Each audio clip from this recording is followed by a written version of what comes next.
Yan, kakatapos lang natin mag-inspection. Na-inspect na natin to. C1, reinforcement, covering, column vertical sa C1. Yan yung C2. Right, na-inspect na natin. Sa kabilang video, papakita rin natin yung inspection.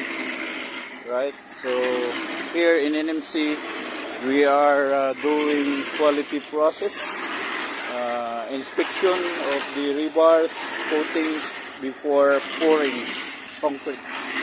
Right, C3 also completed the inspection. Right, so that's it. Ayan. Ready na yung lahat. Ito C1, C2, C1. Ayan. Ano natin. Ready na sa buhos. Tapos napaduguan na rin natin. As you can see, there is blood. Naglagay din tayo ng mga barya. Ayan, may barya. Ayan. So, that's ang buhos. Alright. So, tapos na yung inspection. Pwede nang buhusan.